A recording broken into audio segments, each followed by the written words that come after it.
Good morning, Robert Scribbler with a dawn patrol session of the OBX wave report as some 2 to 3 foot plus waves roll in off the North Atlantic Ocean on this Tuesday, April the 30th. We've got light southwesterly winds blowing in the range of about 8 to 13 miles per hour. We've got semi-glassy, semi-bumpy waves here on the north side of Rodanthe Pier. And up and down the Outer Banks, conditions pretty similar. Further north is going to be a little bit more glassy. Further south, a little bit more choppy and a little bit smaller. We've got that swell coming in out of the east-northeast at 3.3 foot and 12 seconds at Oregon Inlet. And throughout the day today, we expect those winds to shift more and more to the south. So looking at south-southwest winds, picking up in the afternoon about 9 to 18 miles per hour, so getting a little bit more stiff, and that's going to bring more chop into the water. So if you're going to get out in the surf, I recommend earlier in the day and go on ahead and hunt for some good sand. Unfortunately, the sand here has been blown out quite a bit by the recent swells, but there's still some sand to be had depending on where you are.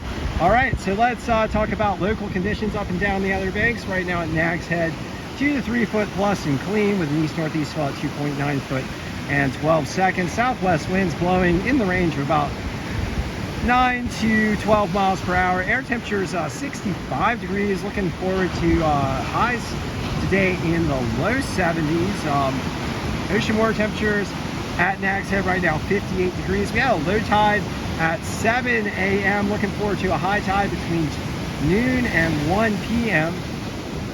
Here at Rodanthe, we've got 2 to 3 foot plus and semi-clean conditions with an east-northeast swell at 2.7 foot and 13 seconds. We got southwest winds blowing between 11 and 15 miles per hour. Air temps 65 degrees Fahrenheit. Ocean water temperatures all the way up to 61. You might want to take your booties off. And then at Buxton, 2 to 3 foot and semi-clean. Got also good reports early this morning from Avon. East swell at 2.6 foot and 11 seconds. West-southwest winds blowing 10 to 14. Air temperature 64. Ocean water temperatures 60. And at Frisco, 2 foot and choppy. For today, 2 to 3 foot plus, clean to fair. Later, winds from the southwest, 9 to 15, shifting to the south-southwest, 10 to 18 miles per hour. Clouds and sun, highs in the low 70s. Going to be a gorgeous day today. On Wednesday, 2 to 3 foot and clean with south winds blowing 5 to 12 miles per hour. Rain expected, high around 70 degrees. And on Thursday, 1 to 2 foot and fair to choppy with northeast winds blowing at 7 to 12 miles per hour. Clouds and sun with a high near 70 degrees. On Friday, 1 foot and clean to choppy with northwest winds blowing around 8 miles per hour early, shifting to the south-southeast, and then picking up to 9 to 14 miles per hour. Cloudy with a high near 70. And on Saturday, building to 1 to 2 foot and choppy by evening with southeast winds blowing at 9 to 17 miles per hour. Cloudy and an expected high near 70 degrees.